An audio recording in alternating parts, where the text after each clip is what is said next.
Hello दोस्तों, नमस्कार। आप सभी को हमारे यूट्यूब चैनल में हार्दिक स्वागत है।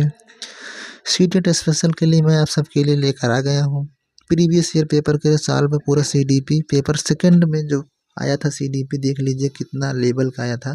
पेपर सेकंड, ये पेपर ओनली पेपर सेकंड के लिए, मिडिल 6 से 8 के लिए है। और इसमें सीडीपी प्रीवियस ईयर जो आया था 30 क्वेश्चन, ठीक है, 30 क्वेश्चन आया था ना पूरा। 30 क्वेश्चन, 30 में 30 जो आया था वो पूरा दिखाएंगे। 30 क्वेश्चन कौन से आए थे, किस लेवल से आए थे, किस किस टॉपिक से आए थे। तो आप लोग उसी हिसाब से प्रीवियस ईयर पेपर जरूर हल करके जाइएगा। तो आइए हम आपको पूरा दिखाते हैं प्रीवियस ईयर पेपर। तो ये आपके तो ये आपके सामने ये पेज है प्रीवियस ईयर पेपर भाग 1, जिसमें आप लोग देखेंगे। तो मैं आपको एक बार चर्चा कर लेता हूँ तो पैटर्न क्या रहता है। तो आपको देख लीजिए, ये सीडीपी कितना रहेगा, 30 क्वेश्चन रहेगा। सबसे पहले सीडीपी 30 क्वेश्चन रहेगा, फिर उसके बाद मैथ साइंस वाले देंगे, ठीक है। और या तो एसएसटी में आपको तीनों रहता है। और वही एसएसटी मतलब सोशल साइंस में, सोशल साइंस वाले जानते ही होंगे क्या क्या सब्जेक्ट रहता है।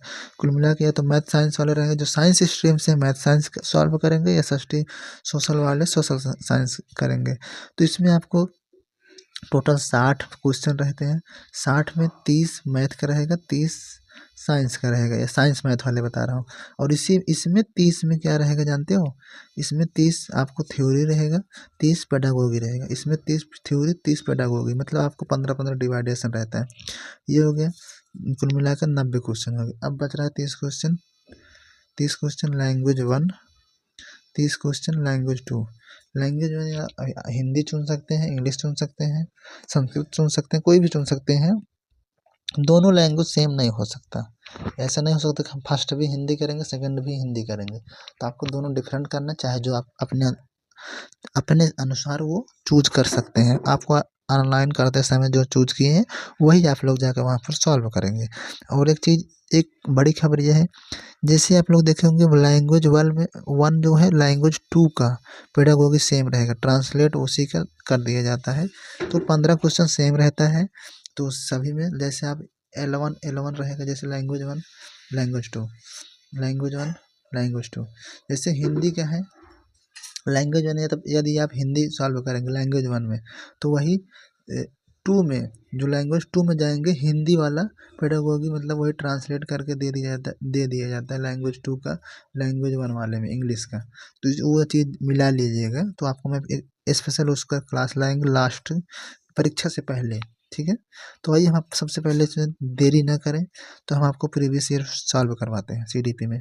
तो देख लीजिए आपके सामने ये पहला क्वेश्चन। पहला क्वेश्चन क्या पूछा है, मोटिवेशन एंड एबिलिटीज पे है। मोटिवेशन टॉपिक पढ़े होंगे। तो महारत हासिल करने के लक्ष्य निर्धारित करने से छात्र की अभिप्रेरणा, मोटिवेशन मतलब अभिप्रेरणा और योग्यता के बारे में विचार कैसे प्रभावित होता है। मतलब कि महारत हासिल मतलब करते हैं एक गोल इम्पैक्ट, मतलब आप जैसे किसी चीज़ में एक बहुत ही महारत करते हैं, नहीं महारत हासिल कर लिए। लक्ष्य निर्धारित करने से छात्र की अभिप्रेरणा और योग्यता के बारे में विचार कैसे प्रभावित होता है। तो यह ऑप्शन है, यह अक्सर योग्यता के वृद्धिशील दृष्टिकोण, बढ़ी हुई बाहरी अभिप्रेरणा और विश्वास को दर्शाता है। बाहरी जहाँ पर आए सबसे पहले कट, बाहरी अभिप्रेरणा नहीं होता है। यह अक्सर योग्यता के स्थिर दृष्टिकोण में बढ़ी हुई आंतरिक अभिप्रेरणा और विश्वास को दर्शाता है। यह भी हो सकता है, यह अक्सर योग्यता के वृद्धिशील दृष्टिकोण में बढ़ी हुई आंतरिक अभिप्रेरणा और विश्वास को दर्शाता है। यह अक्सर योग्यता के स्थिर दृष्टिकोण में बढ़ी हुई बाहरी अभिप्रेरणा। ये आपके सामने देखिए ऑप्शन कैसे कटता है, 2 ऑप्शन काटती है। बाहरी अभिप्रेरणा तो हो ही नहीं सकता, और वहीं आंतरिक अभिप्रेरणा हो सकती है, लेकिन स्थिर दृष्टिकोण नहीं हो सकता। ऑप्शन नंबर 2 भी कट गए। तो इस हिसाब से ऑप्शन नंबर 3 सही है। क्या है, यह अक्सर योग्यता के वृद्धिशील दृष्टिकोण में बढ़ी हुई आंतरिक अभिप्रेरणा और विश्वास को दर्शाता है, ठीक है। तो आ जाइए नेक्स्ट क्वेश्चन, क्वेश्चन नंबर 2 पर। क्वेश्चन नंबर 2 है कि क्या है, इंक्लूसिव एजुकेशन मतलब इंक्लूसिव क्लासरूम इसमें पूछा है। आप लोग समावेशी शिक्षा में पढ़े होंगे, समावेशी कक्षा किसे कहते हैं। समावेशी कक्षा बच्चों के बीच हर तरह की विभिन्नता को दूर करने का लक्ष्य रखती है। और ये समावेशी कक्षाओं में बच्चों को पहचानना चाहिए कि हर बच्चा एक ही दर से और एक ही समय में सीखेगा, ठीक है। नेक्स्ट आ जाते हैं, समावेशी कक्षाओं में विशेष बच्चों की ज़रूरतों को पूरा करने के अलग शैक्षिक कार्यक्रम पेश करना, ये बिल्कुल गलत है। विशेष अलग नहीं करना है, अलग अलग भिन्नताओं के अनुसार विभेदित निर्देश दिए जाते हैं। तो इसमें क्या है, ये अलग अलग भिन्नता मतलब अलग समावेशी कक्षा में अलग अलग बच्चों को उनके अनुसार ही वो हम लोग निर्देशित देते हैं। ठीक है, तो एक समान नहीं कर पाते हैं, क्योंकि अगर कमज़ोर बच्चा है तो हम एक क्लास में हम पूरा हाई फाई बताने लगेंगे तो हाई फाई वाला जान लेगा, तो हाई लेवल वाला तो लो लेवल वाला बच्चा नहीं जान पाएगा। तो उस हिसाब से हम अलग अलग भिन्नताओं के उनके अनुसार ही विभेदित निर्देश देते हैं। तो ऑप्शन नंबर 4 इसमें सही हो जाता है।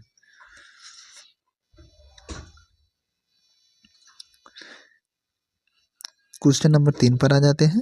क्वेश्चन नंबर 3 क्या कहता है, पियाजे और वाइगोत्स्की के सिद्धांतों में एक प्रमुख समानता थी। पियाजे क्या बोलते हैं आपको बताना है। पियाजे और वाइगोत्स्की, पियाजे ने पहले क्या बताया, पियाजे ने पहले क्या बताया, पहले थिंकिंग बताया, फिर उसके बाद लैंग्वेज बताया। वाइगोत्स्की ने क्या बताया, पहले लैंग्वेज फिर बताया थिंकिंग।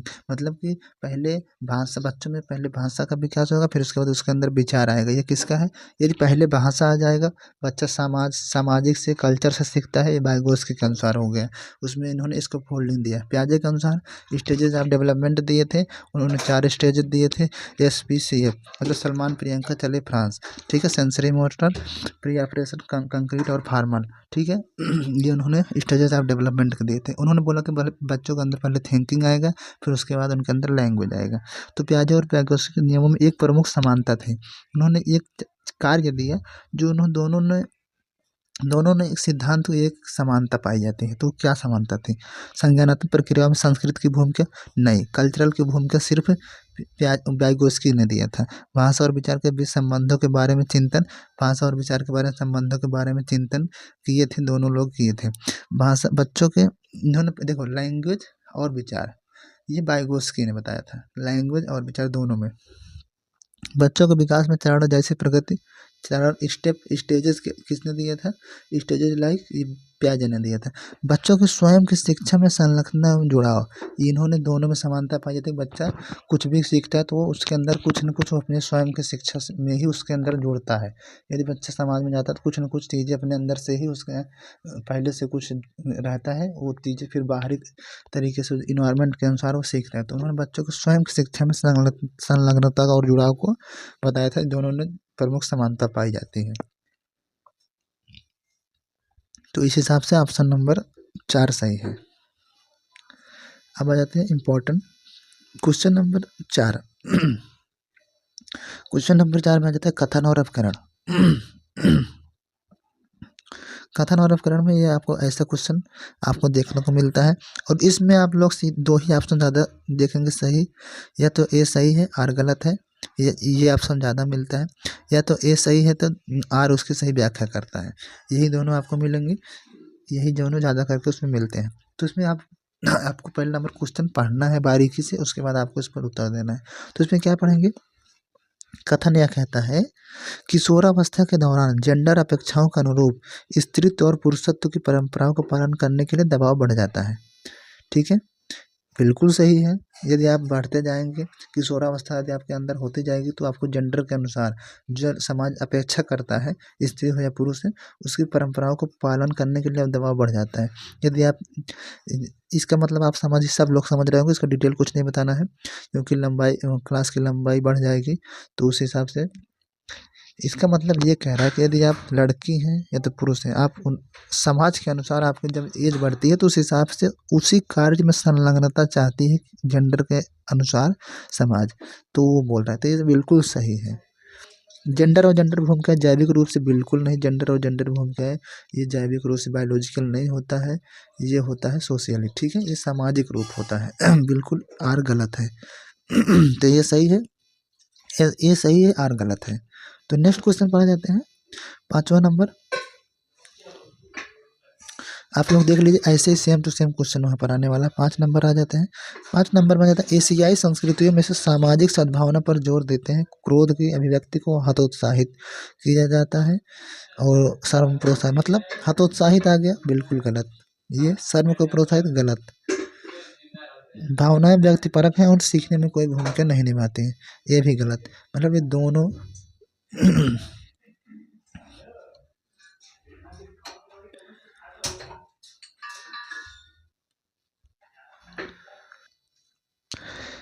इसमें हम देखेंगे, इसमें देख लीजिए थोड़ा सा फिर से, इसमें देख लीजिए, इसमें क्या है बोल रहा है कि 5 नंबर में एशियाई संस्कृतियों में से सामाजिक सद्भावना पर जोर देते हैं। ठीक है, सही है, जोर देते हैं। क्रोध को अभिव्यक्त को हतोत्साहित, मतलब क्रोध के अभिव्यक्त को इसको थोड़ा सा मतलब हतोत्साहित करते हैं, सही है ये। एशियाई संस्कृतियों में शर्म को प्रोत्साहित करते हैं, मतलब कि उनके सामाजिक सद्भावना संस्कृतियों को, मतलब थोड़ा सा आप किसी एकदम थोड़ा सा मतलब कल्चर क्या बोलता है, कल्चर क्या है कि आपको क्रोध को नहीं करना है, क्रोध से दूर रहना है, मतलब उसको हतोत्साहित करना है, सही है। और शर्म को प्रोत्साहित मतलब कि किसी भी हर जगह ऐसा नहीं कि आपको किसी भी जगह खुल्लम खुल्ला दिखा देना, आपको थोड़ा सा शर्म करना चाहिए किसी चीज़ को करने के लिए, सोचने के लिए, बिल्कुल सही है। ऑप्शन नंबर ए सही है। भावना व्यक्तिपरक है, सीखने में कोई भूमिका नहीं, ये गलत है। भावना व्यक्तिपरक है लेकिन सीखने में भूमिका निभाती हैं, तो उस हिसाब से ए सही है, आर गलत है। ए सही है, आर गलत, इसका ऑप्शन नंबर 4 सही है। ठीक है, नेक्स्ट क्वेश्चन पर जाते हैं 6 नंबर। कोलबर्ग, लॉरेंस कोलबर्ग ने बच्चों को नैतिक विकास, मोरल डेवलपमेंट दिए थे। कोरलबर्ग ने एक हिंज वाली कहानी बताई थी, सबको पता है। मोरल डेवलपमेंट आप थ्योरी बताई थी, और father of moral development moral, ठीक है, इसके कहा जाते हैं लॉरेंस कोलबर्ग। और हिंज नामक उन्होंने कहानी बताई थी जिसमें आपको मोरालिटी बताया था ना, उसमें दुविधाएं देख लीजिए, सबसे अंदर डिलिमा, डिलिमा बताया था, डिलिमा। प्रायोगिक विधि नहीं, मात्रात्मक शोध कार्य नहीं, बच्चों को सामने नैतिक दुविधाएं रखना और अनुक्रियाओं को समालोचन करना। ठीक है, इसमें दुविधाएं हैं। ठीक है, इसमें जब बच्चा ये समझ नहीं पाता कि आपको ये कार्य करना है कि नहीं करना है, वो डिलेमा हो जाता है। ठीक है, और वहीं जब वो कार्य फैसला ले लेता है, वो क्या कहलाता है, आपको कमेंट में बताना है। तो इसमें बच्चों के सामने नैतिक दुविधाएं रखना, ये लॉरेंस कोलबर्ग के अनुसार करते हैं। ऑप्शन नंबर 3 सही है। 7 नंबर पर आ जाते हैं लेब्यास्की। लेब्यास्की के अनुसार भाषा और विचार के बीच संबंध क्या है? बिल्कुल आगे आपके सामने क्वेश्चन वाइगोत्स्की के अनुसार, वाइगोत्स्की से तीसरा क्वेश्चन है। ठीक है, तो इसमें इन्होंने क्या बताया था, सबसे पहले बच्चों के अंदर भाषा आएगी, फिर विचार आएगा। तो भाषा और विचार विकास की जटिल विनिमय की प्रक्रिया है।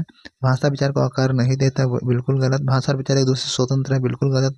विचार भाषा को आकार देता है, बिल्कुल गलत। ये तो उनका है पियाजे का। तो ऑप्शन नंबर ये सही है, इसका जटिल विनिमय प्रक्रिया है भाषा और विचार विकास की। ठीक है, ऑप्शन नंबर 1 सही है। 8 नंबर पर आ जाते हैं। 8 नंबर क्या बोलता है, भावनाओं, व्यक्तित्व और सामाजिक संबंधों में परिवर्तन और स्थिरता किस विकास में शामिल है? मतलब क्या आगे पूछते हैं, इमोशन, पर्सनालिटी और सोशल रिलेशनशिप, ये डेवलपमेंट किस विकास के अंतर्गत आता है? तो संज्ञानात्मक नहीं है। संज्ञानात्मक क्या होता है, माइंड थिंकिंग वगैरह वगैरह। भावनात्मक नहीं, ये व्यक्तित्व, इमोशंस नहीं है, व्यक्तित्व भी नहीं, मनोसामाजिक, क्योंकि इसमें सोशियली आ जाता है, तो ये आ जाता है ऑप्शन नंबर 4 सही है, मनोसामाजिक विकास। ठीक है, 9 नंबर पर रह जाते हैं। शिक्षकों को बच्चों के प्रयोग के लिए बहुत सारे अवसर देने चाहिए। इसमें कथन कारण है, कथन बोलता है शिक्षकों को बच्चों को प्रयोग करने के बहुत सारे अवसर देने चाहिए, उदाहरणों और गैर उदाहरणों पर चर्चा करनी चाहिए, बिल्कुल सही है, ये करना चाहिए बच्चों को, शिक्षकों को बच्चों के साथ। बच्चों में गलत अवधारणाओं से निपटने के रचनात्मक तरीके विपरीत उदाहरण प्रदान करना। ठीक है, ये भी सही है। तो इसमें ए सही है और आर उसकी सही व्याख्या करता है, तो ऑप्शन नंबर 2 इसमें सही हो जाता है। 10 नंबर है पठन वैकल्य, डिसलेक्सिया, डिसलेक्सिया, डिसग्राफिया, लिखन वैकल्य, और डिसलेक्सिया पठन वैकल्य। पठन वैकल्य से जूझ रहे छात्रों को पढ़ना सिखाया जा सकता है। तो इसमें क्या है, अनुकूलन के अनुबंधित विधि के माध्यम से, व्यवस्थित ध्वन्यात्मक प्रशिक्षण के माध्यम से, उच्च ग्रेड स्तर के पठन ग्रंथ गलत है, लंबे जटिल गद्यांश देकर गलत है, पढ़ ही नहीं पा रहा तो कैसे करेगा, तो उसमें पढ़ने के लिए उपयुक्त सिखाया जा सकता है, तो उसको सुनाने के लिए, मतलब कि ऑप्शन नंबर 2 सही है, व्यवस्थित ध्वन्यात्मक प्रशिक्षण देकर, मतलब उसको सुनाकर, ये किसी भी साउंड के माध्यम से सुनाकर उसको हम प्रशिक्षित कर सकते हैं। 11 नंबर पर आ जाते हैं। इसमें क्या है, एक शिक्षिका खुद पूछती है, मैं ऐसे अनुभव कैसे प्रदान कर सकती हूँ जिसमें छात्रों को पर्यावरण में विभिन्न प्रकार की वस्तुओं को वर्गीकृत करने और उनकी वर्गीकरण स्कीमों का विश्लेषण करने की आवश्यकता है। वह छात्र किस बुद्धिमत्ता, ये हार्वर्ड गार्डनर आप लोग पढ़े होंगे, हार्वर्ड गार्डनर 8 प्रकार की बुद्धिमत्ता को दिए थे, जिसमें आपको देखे होंगे बॉडी काइनेस्टिक, भाषाई बुद्धिमत्ता, उसके बाद वही अंतर्व्यक्ति, इंट्रा और इंटरपर्सनल। तो इसमें क्या है, इसमें देख लीजिए पर्यावरण संबंधित दिया गया है, तो ये क्या आ जाएगा, नेचुरलिस्टिक। तो ये प्राकृतिक बुद्धिमत्ता, मतलब बच्चे के अंदर वो पर्यावरण के प्रति अनुकूलन या समाकूलन, उसको रक्षा करना, उसके हमारे लिए फायदे नुकसान, ये सब क्या होगा, तो उनके अंदर जो एक स्कीम बनती है, तो स्कीम तो हार्वर्ड गार्डनर के अनुसार इन्होंने प्राकृतिक बुद्धिमत्ता के अंतर्गत ये आता है। ऑप्शन नंबर 4 सही है। 12 नंबर पर आ जाते हैं।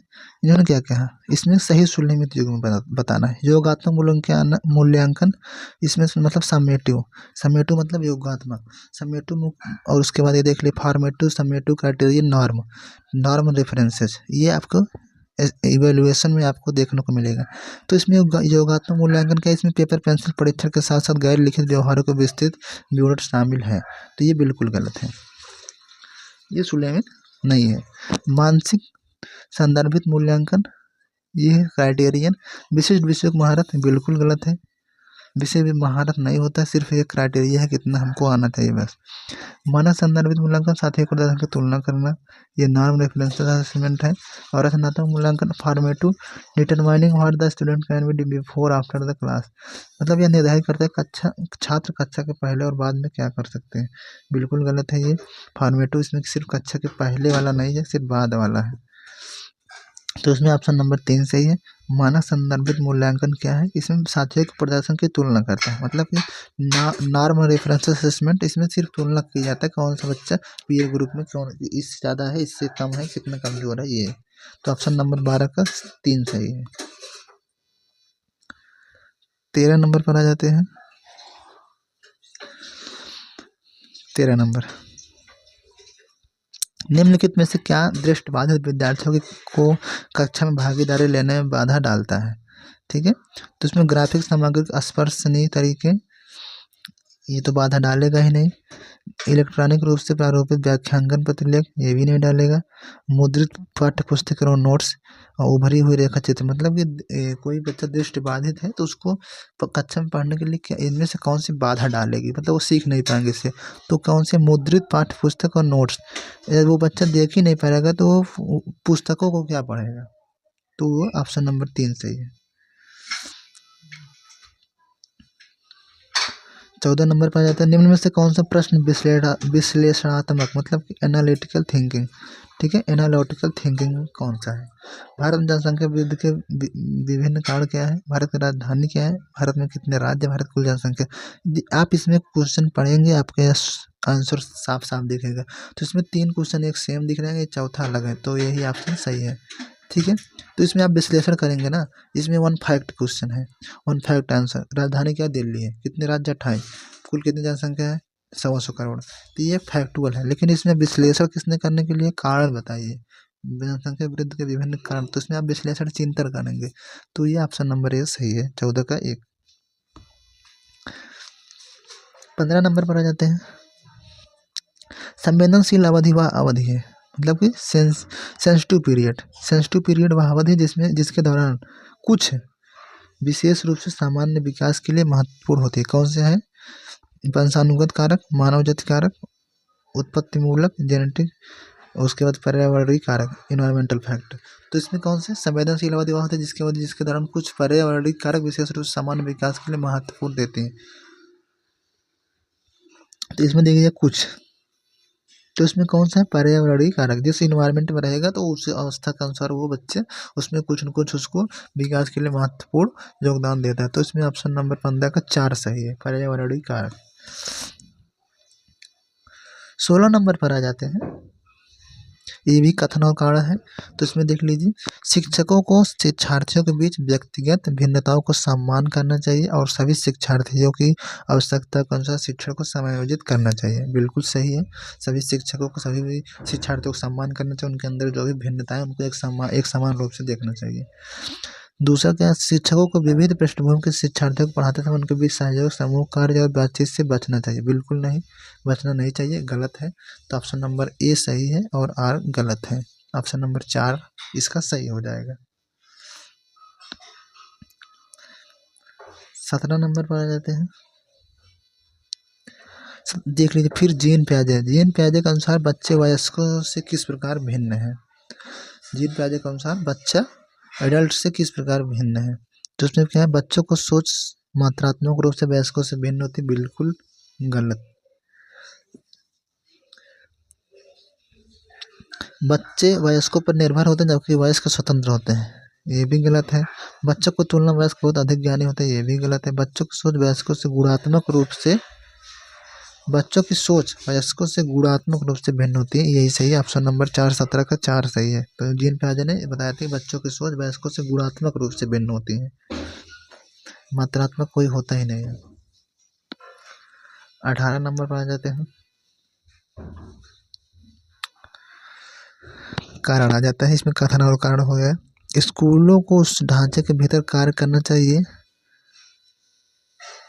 जो तैयार उत्पाद और सीखने के परिणामों का आकलन करते हैं। सीखना पक्के तौर पर अनुक्रमिक और पदानुक्रमित है। तो इसमें क्या है, 18 नंबर में सीखना पक्के तौर पर अनुक्रमिक और पदानुक्रमित है, बिल्कुल ये गलत है। स्कूलों को उस ढांचे के भीतर कार्य करना चाहिए जो तैयार उत्पाद और सीखने के परिणामों का आकलन करते हैं, ये भी गलत है। स्कूलों को उस ढांचे के भीतर कार्य नहीं करना चाहिए जो उत्पाद और सीखने के परिणामों का आकलन करे, आकलन से बाहर करे, ठीक है। उस ढांचे में कार्य करना चाहिए, मतलब ए और आर दोनों गलत है। 18 का ए सही है, 1 नंबर।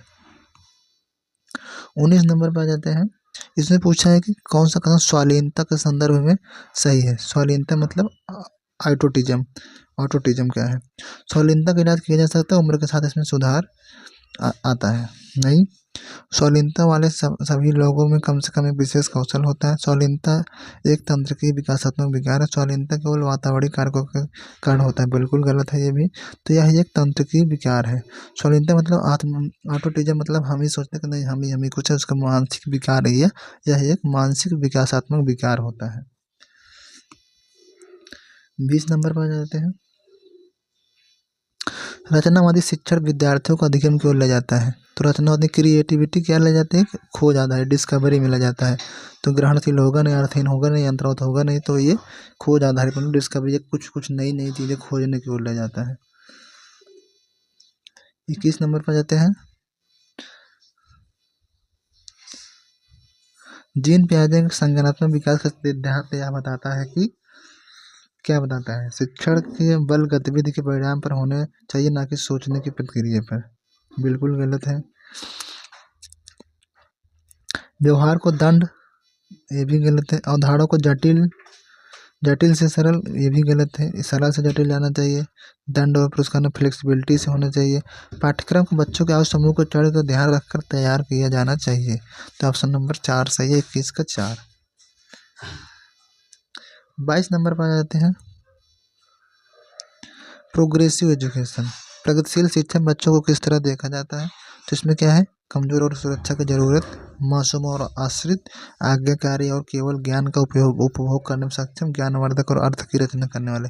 तो प्रोग्रेसिव एजुकेशन बच्चों को हम इस तरह देखते हैं कि बच्चा उसमें कुछ न कुछ ज्ञान और चीज़ें बढ़े, अर्थ को अच्छे से रचना कर सके। तो उसमें ऑप्शन नंबर 4 सही है, ज्ञानवर्धक और अर्थ की रचना करने वाले के रूप में हम देखते हैं। 23 नंबर पर आ जाते हैं। 23 नंबर क्वेश्चन को थोड़ा सा पढ़ेंगे। रमा एक शिक्षिका है जो वाइगोत्स्की सिद्धांत को अपनी कक्षा में लागू कर रही है। मतलब कि ये रमा शिक्षिका है और उस सिद्धांत के अनुसार अपने किसके सिद्धांत के अनुसार, वाइगोत्स्की शिक्षा सिद्धांत के अनुसार अपनी कक्षा में लागू कर रही। वह एक चुनौतीपूर्ण कार्य को पूरा करने के लिए अपने छात्रों को समूह में काम करने के लिए नियुक्त करते हैं।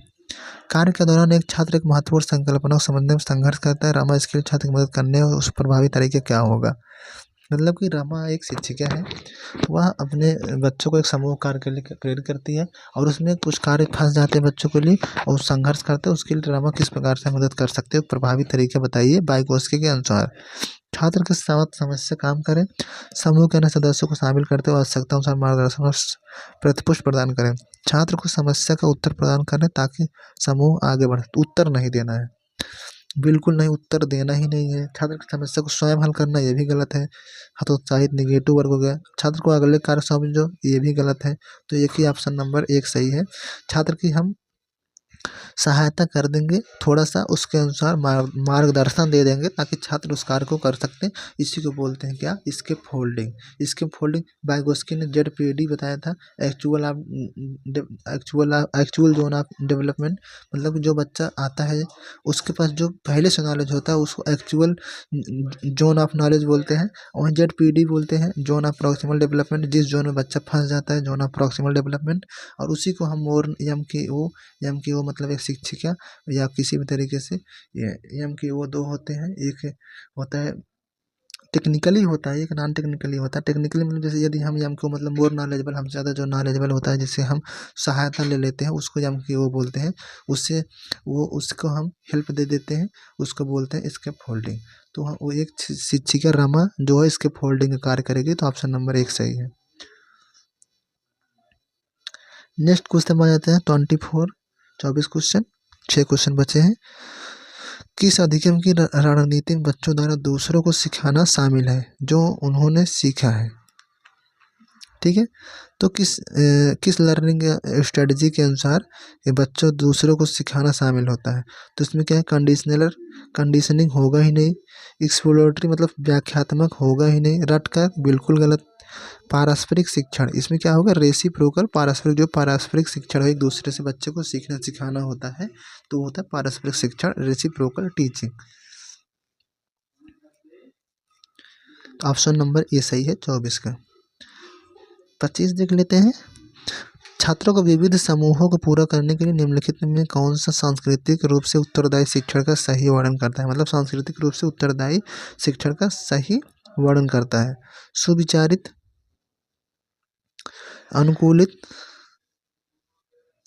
विभेदित, मानकीकृत। स्टैंडर्डाइजेशन ये नहीं होगा, मानकीकृत नहीं होगा, ये कट जाएगा। बाकी 3 सही, सुविचारित सही है, अनुकूलित सही है, विभेदित सही है। तो ऑप्शन नंबर 4 इसका सही है। 1 2 3, ठीक है, 1 2 3। बच्चा सांस्कृतिक रूप से उत्तरदायी शिक्षण के लिए विविध समूहों को पूरा करने के लिए पहले उस पर विचार करेगा, फिर उसके अनुकूल का एडाप्टेशन, उस पर कुछ ग्रहण करेगा, फिर उसको अलग अलग कार्यों के लिए कौन से मतलब वो डिफरेंशिएशन करेगा। तो ये ऑप्शन नंबर 4 सही है 25 का।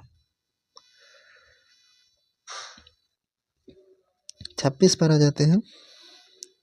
विद्यार्थियों में समालोचनात्मक चिंतन। समालोचनात्मक चिंतन क्या, क्रिटिकल थिंकिंग विकसित करने के लिए शिक्षक को क्या करना चाहिए? ऐसे सवाल से बचना चाहिए, बिल्कुल गलत। निगेटिव वर्ड तुरंत काटो, केवल ऐसे सवाल केवल वो लग जाए हटा दो। विद्यार्थियों को संदेश हतोत्साहित हटा दो। ऐसे सवाल देने चाहिए जिनसे निष्कर्ष और व्याख्याएं शामिल हो, ठीक है, तो वो क्रिटिकल थिंकिंग में आता है। तो 26 का 4। 27 नंबर पर जाते हैं। आप एक शिक्षक हैं जो अपने छात्रों को परासंज्ञान मतलब कि मेटाकॉग्निशन कौशल विकसित करने में मदद करना चाहते हैं। निम्नलिखित में से कौन सी रणनीति इस प्रकार के चिंतन को बढ़ावा देने की सबसे अधिक संभावना है? मतलब मेटाकॉग्निशन स्किल को बढ़ाने के सबसे अधिक कौन सा चिंतन को बढ़ावा देने की सबसे अधिक संभावित है? तो ऑप्शन नंबर आपको दिए गए हैं। गृह कार्य सौंपना चाहिए, जिसके लिए याद रखने और याद करने की आवश्यकता होती है, बिल्कुल नहीं है, गृह कार्य वो कार्य नहीं है। छात्रों को अपना प्रदर्शन गुणात्मक प्रतिपुष्ट का बजाय अंक देना चाहिए, ये भी गलत है। छात्रों को अपने स्वयं के सीखने, सोचने, प्रक्रिया, विचार करने को प्रोत्साहित करना चाहिए, ये बिल्कुल सही है। ऑप्शन नंबर 3 सही है, प्रोत्साहित करना चाहिए। विद्यार्थियों को सत्रीय कार्य के लिए सारांशित नोट्स, ये भी गलत है। तो ऑप्शन नंबर 27 का 3 सही है, प्रोत्साहित करना चाहिए। छात्रों को अपने स्वयं के सीखने और सिखाने, सोचने की प्रक्रिया पर विचार करने और प्रोत्साहित करना चाहिए। मतलब कुछ छात्रों को प्रोत्साहित करिए कि बच्चा स्वयं से कुछ सीखे, कुछ स्वयं से भी विचार करें, क्या सही है क्या चीज़ है, ठीक है, वो मेटाकॉग्निशन में आता है। 28 नंबर पर आ जाते हैं। छात्रों के लिए कक्षा में प्रतिक्रिया सबसे अधिक प्रभावी होती है जब, कक्षा में प्रतिक्रिया सबसे अधिक प्रभावित जब क्या है, यह वर्ष के अंत में परीक्षण और परीक्षा केंद्रित में गलत है, या छात्रों को तुलनात्मक श्रेणी तुलना नहीं करना है, या सीखने की गतिविधि के दौरान पश्चात भी हो सकते हैं, ठीक है। बिल्कुल सही है, ऑप्शन नंबर 3 सही। इसमें समेटिव और फॉर्मेटिव दोनों होते हैं, ठीक है। छात्रों को सीखने गतिविधि के दौरान और पश्चात पश्चात भी, मतलब जब सीख रहा है उसके दौरान भी और उसके खत्म होने के बाद भी हम उसको प्रतिक्रिया दे सकते हैं, सबसे अधिक प्रभावशाली होता है। इस बात पर ध्यान केंद्रित करते हैं बच्चा क्या नहीं कर सकता, बजाय इसके क्या कर सकता है, बिल्कुल गलत है। तो ऑप्शन नंबर 28 का 3 सही है। 29 पर आ जाते हैं। 29 पर आ जाते हैं, फिर कथन और कारण आ जाता है। कथन और कारण आपको कम से कम 8 क्वेश्चन देखने को मिलेगा, कथन और कारण। तो कथन में क्या है, शिक्षकों को विद्यार्थियों के बीच बहस चर्चा सहयोग प्रोत्साहित करना चाहिए, बिल्कुल सही है। बहस चर्चा सहयोग को प्रोत्साहित करना चाहिए। ज्ञान उत्पादन एक निष्क्रिय प्रक्रिया है, बिल्कुल ये सक्रिय प्रक्रिया है, और बाधा डालता है, ये गलत है। तो ए सही है, आर गलत है। कौन सा ऑप्शन में, ऑप्शन नंबर 4 में ए सही है, आर गलत है। लास्ट क्वेश्चन आ जाता है 30 नंबर। 30 नंबर में क्या है, सुनीता एक 12 वर्षीय लड़की विशेष संगीतीय क्षमता रखती है, ठीक है। उसके माता पिता दोनों ही निपुण गायक हैं। वे सुनीता की आवाज़ को और बेहतर करने के लिए प्रशिक्षण कक्षा में भेज रहे हैं। सुनीता की यह क्षमता संभावित रूप से किस कारणों से अंतः क्रिया का परिणाम है। मतलब ये एक सुनीता 12 वर्षीय लड़की है, वो विशेष उसका विशेष संगीत में वो रुचि रखती है, तो क्योंकि उसके माता पिता निपुण गायक हैं। तो सुनीता पर उसकी ये बेहतर प्रशिक्षण के लिए क्या उस पर इफेक्ट आया था, अंतः क्रिया क्या परिणाम है। वृद्धि और परिपक्वता ये गलत है। पोषण अनुशासन गलत है। लैंगिक पहचान ये भी गलत है। आनुवंशिक और वातावरण, मतलब वो उसी वातावरण में और रह रही है, और कुछ उसके आनुवंशिकता के कारण भी है, क्योंकि उसके माता पिता उसी क्षेत्र से रिलेटेड है और उसी वातावरण में वो रहती हैं। तो इसमें हेरिडिटी और एनवायरनमेंट, इसी को बोलते हैं नेचर और नर्चर। नर्चर क्या होता है, वो होता है इन्वायरमेंट, और नेचर क्या होता है, हेरिडिटी।